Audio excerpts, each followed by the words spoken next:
नमस्कार। Keshav online classes में आपका फिर से स्वागत है। यह वीडियो इस 12वीं प्रश्नावली का लास्ट वीडियो होगा। इसमें हमें जितना सीखना है सीख सकते हैं।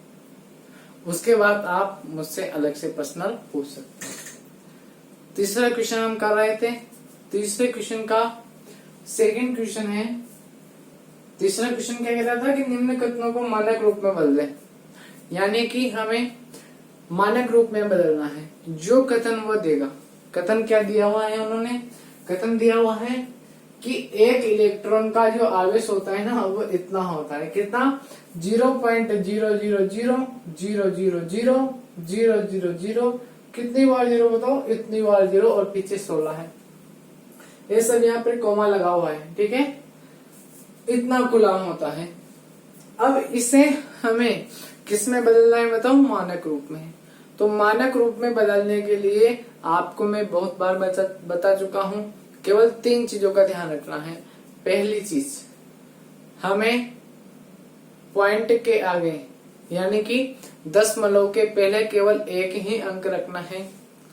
बटे में कोई संख्या हो तो उसे हटा करके ऊपर ले जाना है और 10 की घात के रूप में आंसर लाना है। क्लियर है ध्यान से? तो सबसे पहले हमें जो क्वेश्चन में दिया गया है वो लिखते हैं। क्वेश्चन में दिया गया है कि जो एक इलेक्ट्रॉन जानते हो ना आप क्या होता है? बताओ इलेक्ट्रॉन क्या होता है? देखना ध्यान से, मैं आपको बताता हूँ इलेक्ट्रॉन क्या होता है। आपने छोटी कक्षाओं में पढ़ा होगा कि जो पदार्थ होते हैं, पदार्थों की 3 अवस्थाएं होती है। कितनी अवस्थाएं होती है बताओ? 3 अवस्थाएं। ठोस, द्रव, गैस। ठोस, द्रव और गैस। सभी गैसें, ठोस या द्रव किसी न किसी चीज से मिलकर बने होते हैं जो इकाई होता है। यानी कि किसी भी पदार्थ की जो न्यूनतम इकाई होती है या जो सूक्ष्मतम इकाई होती है वह होती है परमाणु। क्योंकि परमाणु पदार्थ की सबसे छोटी इकाई होती है। उसी परमाणु के अंदर आपने 3 चीजों को पढ़ा था। विज्ञान भी हम बहुत जल्दी स्टार्ट करने वाले हैं, आप घबराइए मत। हम स्टार्ट कर चुके होंगे, वो आपको पता चल जाएगा। तो हम बात कर रहे थे इलेक्ट्रॉन की। पदार्थ के अंदर परमाणु के अंदर 3 होते हैं, इलेक्ट्रॉन, प्रोटॉन और न्यूट्रॉन। कौन कहाँ होता है, कैसे होता है, उसके बारे में आप जान चुके हो। तो उन्हीं में से एक होता है इलेक्ट्रॉन, और उस इलेक्ट्रॉन में कितने कूलाम होते हैं वो आपके सामने यहाँ पर लिखा हुआ है। बताइए कितना लिखा हुआ है? बहुत अजीब सी संख्या यहाँ पर लिखी हुई है। इस संख्या को आपको किस में बदलना है बताइए? मानक रूप में बदलना है। किस में बताइए? मानक रूप में। मानक रूप में बदलने के लिए वही काम हमें करना है। क्या? इसको सबसे पहले तो दशमलव हटाना है। दशमलव हटाने के लिए हमें क्या करना है? देखिए ध्यान से। सबसे पहले हम लिखते हैं कि जो एक इलेक्ट्रॉन है वह एक इलेक्ट्रॉन किसके बराबर होगा? यानी कि एक इलेक्ट्रॉन का जो आवेश होगा, यानी कि उस पर जो चार्ज होता है, आवेश, वह होता है इतना। इसको लिख दो जल्दी से। क्या लिखोगे बताओ? 0.0000000000000 कितना हो गया? 1 2 3 4 5 6 1 2 3 और ये पीछे 16। अब इसको आपको हटाना है दशमलव को, तो दशमलव के नीचे उतनी ही संख्या में 0 लगा दो जितनी संख्या में ऊपर दशमलव के पीछे अंक थे। बताओ कितने अंक होंगे? ये 16 तो मैंने सेम टू सेम यहाँ पे लिख दिया। कितने अंक होंगे देखो? 1 2 3 4 5 6 7 8 9 10 11 12 13 14 15 16 17 18 19 20। कितने अंक है बताओ? 20 अंक है। तो आइए हम अपन इसके नीचे कितने अंक लगा देंगे बताओ? 20। तो लगाते हैं। कितने जीरो लगा देंगे? 20। 1 2 3 4 5 6 7 8 9 10 11 12 13 14 15, 16, 17, 18, 19, 20 लगा दिया आपने। अब हम इसको सोल्व करते हैं। देखो कितनी बड़ी बड़ी संख्याएं हैं, कितनी छोटी छोटी संख्याएं हैं। अब इन्हें मानक रूप में लिखा जाता है ताकि कहीं गलती होने की संभावना ना हो। अब 20 बार जीरो लिख रहे हैं, कहीं अगर एक जीरो छूट गया तो फिर काम खत्म है। तो 16, उसके बाद नीचे जितनी जीरो होती है उतनी ही 10 की पावर होती है। बताइए 10 की पावर कितनी बनेगी, कितनी जीरो थी बताओ 20, तो 10 की घात 20 बन जाएगी। अब पॉइंट यहाँ पे है, पॉइंट के आगे कितने अंक है 2, केवल एक होना चाहिए। तो अब मुझे इस 16 को 1.6 बनाना है, यानी कि 16/10 बनाना है। तो 10 का भाग देना पड़ेगा और 10 से गुणा करना पड़ेगा। क्यों? क्योंकि 16 को अगर मुझे 1.6 बनाना है तो 1.6 के लिए मुझे क्या करना पड़ेगा, 10 हटा के नीचे लाना पड़ेगा, यानी कि इसको 10 से यहाँ पे भी गुणा करना पड़ेगा, यानी कि मुझे इस प्रकार से बनाना पड़ेगा 16 को। क्लियर है ध्यान से? अब यह चीज आपको बनाने के लिए आपको देखना है ध्यान से। 16 मैंने यहाँ पे लिखा, अच्छा ये 10 × 20 नहीं है, 10 की घात 20 है, तो 16/10 लिखा, इंटू में 10 ऊपर भी था और इधर 10 की घात 20 नीचे भी है। क्लियर है? बताइए 16/10 है, ये जो 16/10 है वो तो बन जाएगा 1.6, 10 की घात 20 ऊपर जाते ही बन जाएगी, सॉरी एक 10 से इसका एक 10 कट जाएगा तो केवल 19 बार 10 बच जाएंगे, यानी कि ये बचेगा 1/10 की घात 19। अब 10 की घात ऊपर जाते ही किस में बदल जाएगी, 1.6 इंटू 10 की घात कितनी बन जाएगी बताओ, माइनस है ना, नीचे प्लस है ना, ऊपर जाते ही किस में बन जाएगी, माइनस में बन जाएगी। पीछे आप लिख देना कूलाम, क्या लिख दोगे बताओ, कूलाम, जो कि यहाँ पे दिया हुआ था ना कूलाम, और यही आपका क्या हो जाएगा बताओ, मानक रूप हो जाएगा। जल्दी से आप इसको नोट कीजिए, फिर हम आगे की तरफ चलेंगे।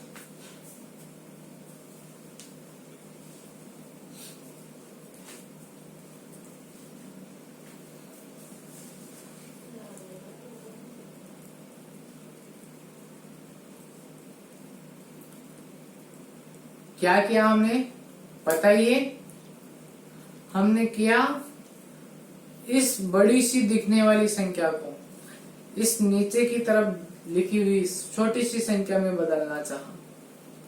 तो हमने सबसे पहले लिखा एरो लगा करके कि एक इलेक्ट्रॉन का आवेश बराबर होगा जो दिया हुआ है। अब इन सब बिंदुओं को हटाना था हमें, यानी कि दशमलव को हटाना था, क्योंकि दशमलव के पीछे केवल कितने अंक लाने थे, एक अंक लाना था। तो हमने सबसे पहले 16 के नीचे कितने जीरो लगा दिए, जितने ऊपर दशमलव के पीछे अंक थे। कितने अंक हैं पीछे, 20, तो 10 नीचे कितने जीरो लगा दिए बताओ, 20 जीरो लगा दिए। अब 20 जीरो का मतलब कितना हो जाता है, 10 की घात 20।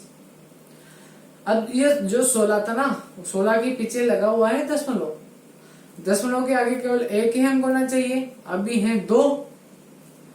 अब इन 2 अंकों को एक अंक बनाने के लिए बताओ मुझे, ये इधर आगे लिखा हुआ है डिब्बे में 16/10 बनाना पड़ेगा 1.6 बनाने के लिए। तो 10 नीचे लाना है तो 10 ऊपर भी लगाना पड़ेगा। तो जैसे मैं इसको लिखूंगा 16/10 तो ऊपर 10 लगाना पड़ेगा, नीचे 10/20 चल रहा था। 10/20 का 10 की घात 20 का मतलब क्या होता है, 10 को 20 बार लिखना, ऊपर एक और 10 लिखा हुआ है, तो ऊपर वाली 10 से नीचे वाला एक 10 कट जाएगा, तो 19 बार 10 बच जाएंगे, यानी 10 की घात 19 बच जाएगी। अब इस 10 की घात 19 को ऊपर ले जाना था, तो हम लेकर चले गए, 10 की घात -19 बन गया और हमारा मानक रूप आ गया। अच्छे से आपको ये समझ में आ चुका होगा। देखिए मैंने क्या समझाया, मैंने समझाया यहाँ पर जितनी जीरो थी ना उनको नीचे लेकर आ गए, कितनी जीरो थी 20, 10 की घात 20 बन जाएगा। अब इस 16 को मुझे 1.6 बनाना था, यानी कि 16/10 बनाना था, तो 10 नीचे लाने के लिए 10 ऊपर भी लाना पड़ेगा, तो 10 नीचे लाने के लिए 10 ऊपर भी ले आया, ये चीज बन गया 1.6। इसका एक घात इसके एक घात से कट करके केवल 10 की घात 19 रह गया, 10 की घात 19 ऊपर जाते हैं 10 की घात -19 रह गया और आपका आंसर आ गया। जल्दी से बचा हुआ नोट कीजिए, फिर हम आगे की तरफ चलेंगे।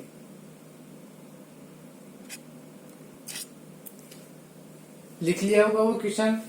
अब हम चलते हैं तीसरे के 4th क्वेश्चन पे। तीसरे का फोर्थ क्वेश्चन कहता है कि जो पौधे की जो कोशिकाएं होती है ना, वह इस माप की होती है। पता है ना पौधे, आज तो हम विज्ञान ही पढ़ने लग गए है ना, मैथ्स में विज्ञान स्टार्ट कर दिया अपन ने। पता है कोशिकाएं क्या होती है, पढ़ा है ना आपने, सूक्ष्म जीव चैप्टर, जीवों की सबसे छोटी इकाई यानी कि शरीर की सबसे छोटी इकाई कोशिका होती है। ठीक है, अब हम बड़ी क्लासों में कोशिकाओं के बारे में पढ़ेंगे, पूरे शरीर के बारे में पढ़ेंगे, एक्सेट्रा जो भी। तो कोशिकाओं की माप इतनी होती है, यानी कि जो कोशिकाएं होती है ना, उनकी लंबाई इतनी होती है। अब इस लंबाई को हमें मानक रूप में बदलना है। मानक रूप के में बदलने के लिए सबसे पहले क्या करते हैं, आइए जल्द से अपन करना स्टार्ट करते हैं। कोशिका की माप हम इधर लिखेंगे, कोशिका की माप, कोशिका की माप बराबर में लिख देंगे जो इन्होंने दिया हुआ है 0.0000, यहाँ पे ये दशमलव है बच्चों, 1275 मीटर। अब मुझे आप बताइए कितने दशमलव है, बताओ। दशमलव के पीछे कितने अंक है, 1 2 3 4 5 6 7 8। तो 1275 को ऊपर रहने दो और नीचे की तरफ कितने जीरो लगा दो, 8। 1 2 3 4 5 6 7 8 और यहाँ पे मीटर लगा दो। इतना सा तो आपको अब करना आने लग गया होगा। ये तो आप छोटी क्लासों में ही सीख चुके थे कि किस प्रकार से दशमलव हटाते हैं और दशमलव के नीचे अंक लाते हैं। ठीक है, अब इसके बाद हमें क्या करना है बताइए। दशमलव तो यहाँ पे चला गया, अब दशमलव के पीछे आगे केवल एक ही अंक होना चाहिए। अभी तो कितने अंक है, 4 अंक है। तो यानी कि दशमलव कहाँ पे लाना है, हमें गौर करना, दशमलव हमें लाना है यहाँ से उठा करके यहाँ पे तभी आ सकता है जब बटे के नीचे कितने जीरो है, 3। क्योंकि दशमलव कितने अंक छोड़ के लगता है, जितनी नीचे जीरो आती। अब 1000 से भाग देने के लिए मुझे 1000 से क्या भी करना पड़ेगा, गुणा भी करना पड़ेगा। यानी कि मैं इसको कैसे लिखूंगा, 1275 बटे 1000 इंटू में ऊपर भी क्या लिख दूंगा 1000, नीचे कितना चल रहा था, 2 2 4 2 6 2 8, 2 2 4 2 6 2 8। 3 जीरो से इसकी कितनी जीरो कट जाएगी, 3 जीरो कट जाएगी। अच्छा, ये वाली जो वैल्यू है वो क्या बन जाएगी बताओ, 1.275 इंटू ये कितनी है बताओ, 1 अपॉन में 1 2 3 4 5 यानी 10 की घात 5 मीटर। अब 10 की घात 5 मीटर नीचे है, जो कि मानक रूप नहीं कहता कि नहीं होनी चाहिए। तो इसको हमें कहाँ ले जाना है बताओ, ऊपर की तरफ ले जाना है। अब किसी भी संख्या को जब हम नीचे से ऊपर की तरफ ले जाते हैं तो आपको अब तो जान गए होंगे बच्चों, अभी तो बार बार मैं वही चीज रिपीट कर रहा हूँ कि कोई भी संख्या जब बटे के नीचे से ऊपर जाती है ना, तो उस संख्या के घात में या उस संख्या की घात का चिन्ह क्या हो जाता है बताओ, परिवर्तित हो जाता है। क्या हो जाता है बताओ, परिवर्तित हो जाता है। यानी कि जो यह 10 की घात 5 है, जैसे ही ऊपर जाएगी 10 की घात -5 में बदल जाएगी। यानी कि मैं इस चीज को अब लिख सकता हूँ 1.275 और गुणा में 10 की घात -5, पीछे क्या लगा दूंगा, मीटर। यही बताओ मेरा कौन सा रूप है बताओ, मानक रूप है। इसको आप रफवारे में लिख सकते हो, चाहे लिखना चाहते हो तो, वरना कोई आवश्यकता नहीं। जल्दी से इसको यहाँ तक नोट कर लीजिए, फिर हम आगे की तरफ चलें।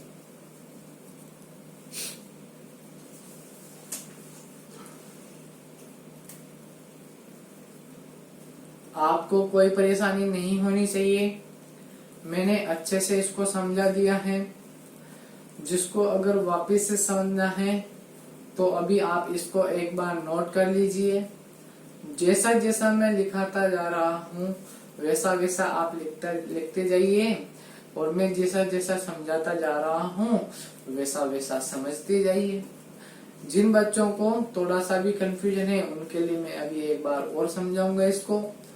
उसके पहले आप क्या करें, इसको अपनी बुक में नोट कर ले। क्या कर ले, नोट कर ले। जल्दी से नोट कर लीजिए।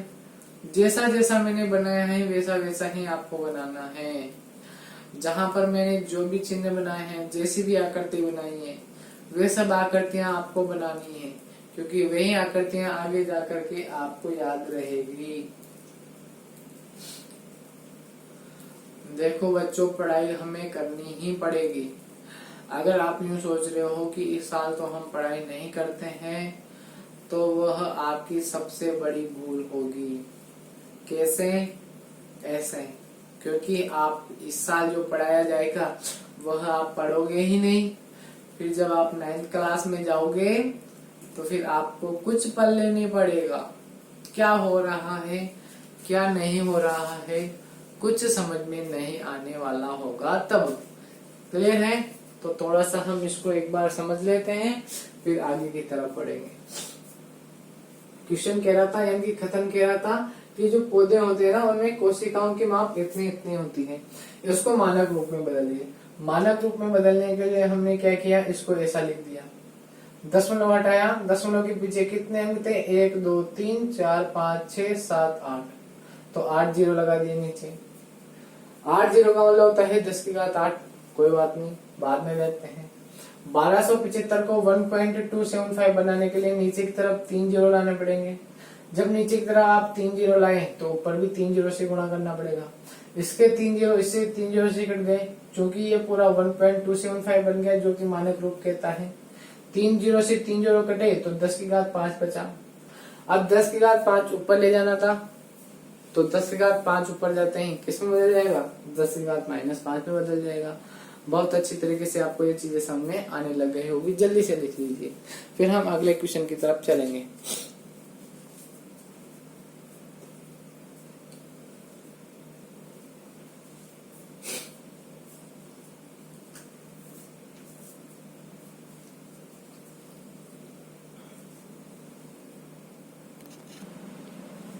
ठीक है, आप उन क्वेश्चनों को करना। तीसरे के 2 क्वेश्चन बचे हुए हैं, उनको आप कर लेना। 4th क्वेश्चन और इस प्रश्नावली का लास्ट क्वेश्चन अच्छे से समझना, मजे से समझना, और इसको पूरी कोशिश करना समझने की, ताकि आपके इस प्रश्नावली का लास्ट क्वेश्चन तो अच्छे से समझ में आ जाए। क्लियर है? सबसे पहले हम इस क्वेश्चन को पढ़ना स्टार्ट करते हैं। जल्दी से आप इसको पढ़िए।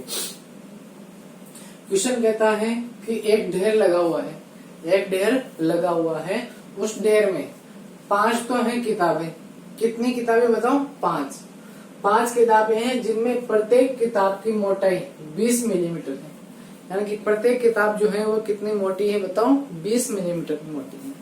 यानी कि एक ढेर है, यहाँ पर उस ढेर में कितनी किताबें हैं बताओ? 5 किताबें हैं। कितनी बताओ? 5। एक किताब है ना, उसके बाद ये यहाँ पे दूसरी किताब,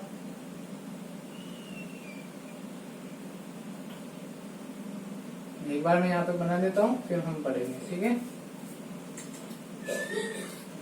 और फिर तीसरी किताब,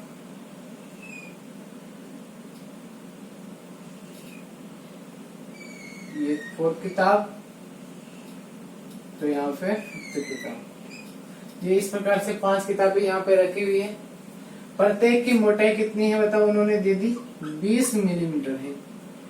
यानी यहाँ से यहाँ तक की लंबाई, यहाँ से यहाँ तक की लंबाई, यहाँ से यहाँ तक की लंबाई, यहाँ से यहाँ तक की, और यहाँ से यहाँ तक की 20 मिलीमीटर। क्लियर है? प्रत्येक किताब की मोटाई। यानी कि ये है जो बुक नंबर 1 है, ये 2nd बुक है, ये 3rd बुक है, ये 4th बुक है, और ये 5th वाली बुक है। क्लियर है? 5 किताबें यहाँ पे जमी हुई हैं। इन 5 किताबों की प्रत्येक की मोटाई कितनी है? 20 mm है। इसके बाद 5 कागज की शीटें और हैं। क्या है बताओ? 5 कागज की शीटें और हैं, यानी कि कुछ जेरोक्स टाइप का है, और उनमें से प्रत्येक की मोटाई कितनी है? 0.016 mm। यानी कि इनके भी नीचे 5 किताबें 5 कागज की शीटें रखी हुई है इस प्रकार से। एक शीट, ये दूसरी सीट, ये तीसरी सीट, एक चौथी सीट, एक 5वीं सीट। ठीक है? और इनमें से प्रत्येक जो है, प्रत्येक सीट, उस प्रत्येक सीट की जो मोटाई है वो कितनी है बताओ? 0.016 016 है। इस प्रकार की कितनी है बताओ, ये 5 सीटें हैं। तो क्वेश्चन क्या कह रहा है, इस ढेर की कुल मोटाई ज्ञात करो, यानी कि यहाँ से यहाँ तक की इसकी क्या ज्ञात करो, मोटाई ज्ञात करो। तो आपको पता चल गया होगा, देखना ध्यान से कैसे करेंगे। और जो आंसर आए ना उसको मानक रूप में बदलना है। तो आइए देखते हैं अपन। सबसे पहले आप उत्तर लिखना स्टार्ट करते हैं। सबसे पहले तो उसने जो दिया हुआ है ना वो लिखते हैं। बताओ क्या दिया हुआ है कि 5 तो किताबें हैं, 5 किताबें हैं, जिनमें से प्रत्येक की मोटाई कितनी है बताओ। प्रत्येक की मोटाई है 20 mm है। 5 ही कागज की सीटें हैं। क्या है बताओ, 5 ही सीटें हैं और उनमें से भी प्रत्येक की जो मोटाई है वह कितने बताओ, 0.016 mm। ठीक है, तो बताओ कुल ढेर की जो मोटाई होगी, कुल ढेर की जो मोटाई होगी वह किसके बराबर होगी बताओ, वह होगी 5 किताबों की मोटाई के बराबर।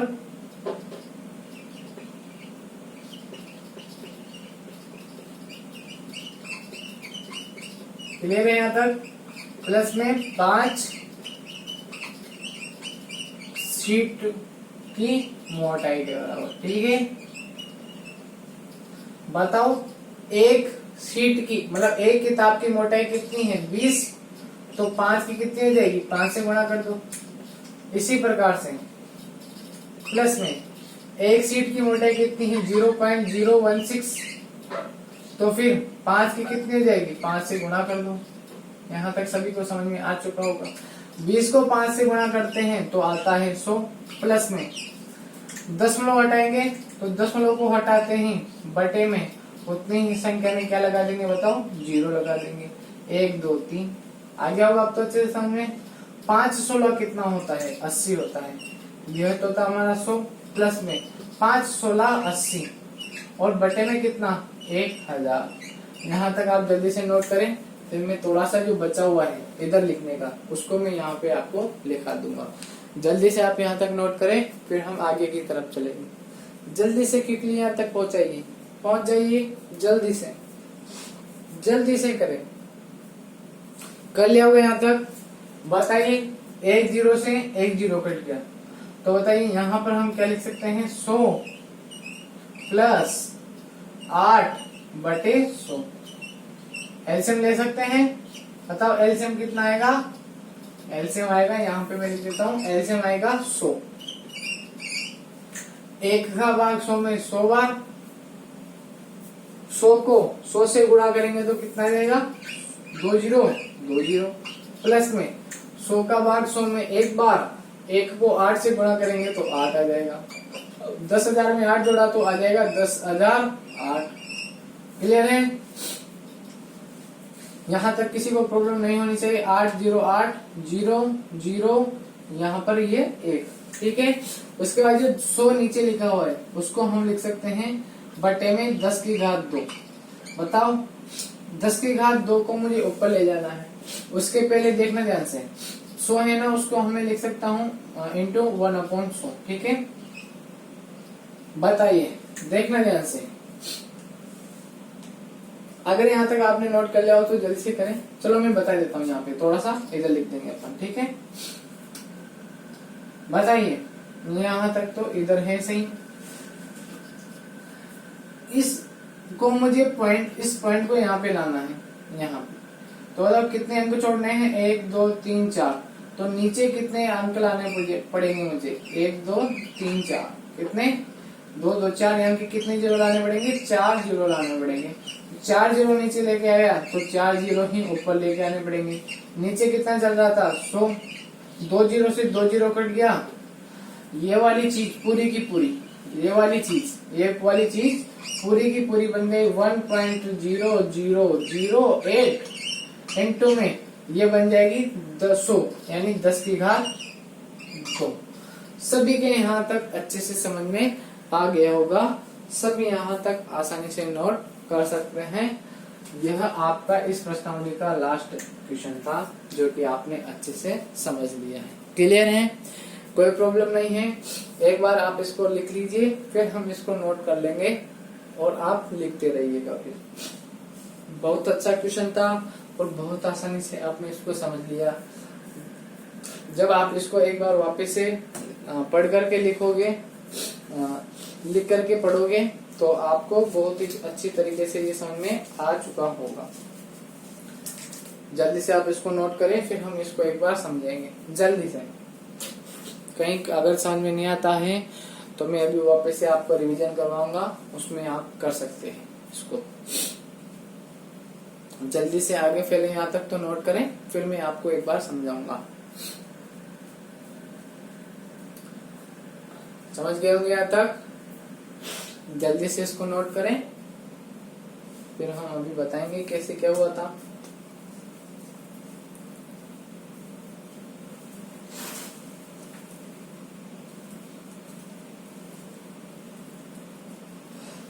चित्र अच्छा लग रहा है ना? चित्र को अच्छे से उतारना।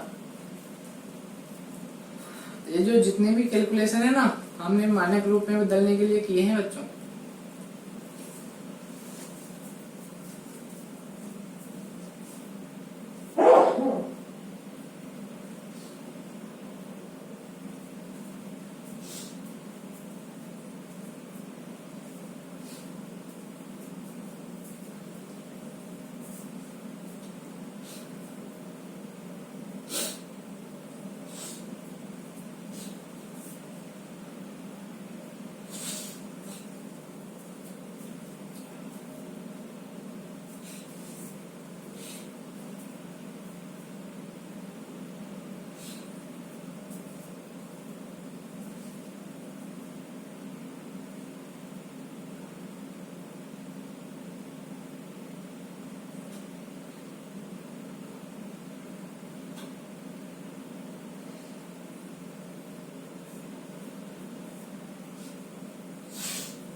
लिख लिया सभी ने? समझा सकता हूँ क्या मैं? समझा दूं एक बार सभी को? लिख लो, चलो लिख लो, लिख लो। आधा मिनट और दे रहा हूँ, लिख लो जल्दी से।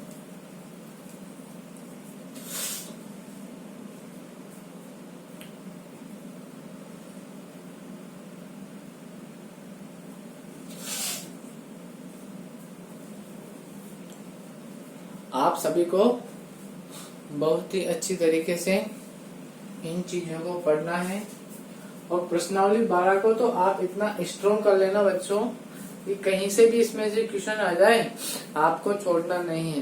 बार बार वीडियो को देखो। आप तो नहीं आए समझ में तो मेरे से पूछो। आप तो, आपके तो कोई परेशानी होनी ही नहीं चाहिए। मैं बोल रहा हूँ ना, आपको तो इतना अच्छा अवसर मिल रहा है कि आप सोच भी नहीं सकते। चलिए समझते हैं एक बार। क्वेश्चन कह रहा था कि इस प्रकार से 5 किताबें जमा रखी है, उनमें से प्रत्येक किताब की मोटाई कितनी कितनी है बताओ? 20 मिलीमीटर है। और उनके नीचे 5 कागज की सीटें भी है, जिनमें से प्रत्येक की मोटाई 0.016 मिलीमीटर है। तो इस कुल ढेर की मोटाई ज्ञात करो। तो कुल ढेर की जो मोटाई होगी वह किसके बराबर होगी? 5 किताबों की मोटाई के बराबर प्लस में 5 सीटों की मोटाई के बराबर। एक सीट की मोटाई थी 20, तो 20 को किससे गुणा कर दिया? 5 से, क्योंकि 5 किताबें थी। वैसे ही एक सीट की मोटाई थी 0.016, इसको भी मैंने किससे गुणा कर दिया? 5 से, क्योंकि 5 सीटें थी। क्लियर है यहाँ तक सभी को? फिर इसके बाद हमने क्या किया? 20 को 5 से गुणा किया तो 100 आ गया। पॉइंट हटाया, 3 जीरो नीचे लगा दिए, 5 16 80 बन गया। 1 जीरो से 1 जीरो कट गया तो 8/100 हो गया। एलसीएम लिया, एलसीएम 100 आ गया। 1 का भाग 100 में 100 बार, 100 को 100 से गुणा किया तो 10,000। 100 का भाग 100 में 1 बार, 1 को 8 से गुणा किया तो 8 आ गया। 10,000 में 8 जोड़ा तो 10,000 8 आ गया। इंटू में 1/100 को मैंने अलग लिख दिया। अब 10,000 8 को मुझे केवल पॉइंट में आगे 1 ही लाना था, क्योंकि मुझे इसको मानक रूप में बदलना है। अब मानक रूप में बदलने के लिए मुझे क्या करना है? मानक रूप में बदलने के लिए मुझे इस पॉइंट को जो यहाँ पे था उसको यहाँ पे लाना है। यहाँ पे लाने के लिए मुझे इतने सारे दशमलव के नीचे जीरो लाने पड़ेंगे, मतलब शून्य लाने पड़ेंगे दशमलव बनाने के लिए। तो कितने जीरो होंगे, 1 2 3 4। तो मुझे यहाँ पर कितने जीरो लगाने पड़े, 1 2 3 4। अब 4 जीरो नीचे लगाए तो 4 जीरो ऊपर भी लगाने पड़ेंगे। सो पहले से ही नीचे चल रहा था, 2 जीरो से 2 कट गए तो 2 बच गए, ठीक है। और ये वाला बन गया 1.0008 इंटू 10⁻²। अच्छा पीछे क्या चल रहा था बताइए, यहाँ पे पीछे चल रहा था मिलीमीटर, तो यहाँ पे भी क्या लिखते हैं हम, मिलीमीटर। यही आपका क्या हो जाएगा बताओ आंसर। इस प्रकार से आपका प्रश्नावली 12 का पूरा काम हो चुका है। जो भी कोई प्रॉब्लम इसमें बची हुई है, जो भी क्वेश्चन आपके बचा हुआ है, वो आप बाकायदा बिना झिझक से मेरे से पूछ सकते हो, कोई भी प्रॉब्लम हो, एक्स्ट्रा कुछ भी। अब हम नई प्रश्नावली स्टार्ट करेंगे, प्रश्नावली 9, शायद प्रश्नावली 9 ही स्टार्ट करेंगे। तो उसके लिए आप सब तैयार रहिए, बेस्ट ऑफ लक, क्वेश्चन करिए और अपनी सेहत का ध्यान रखिए। बाय।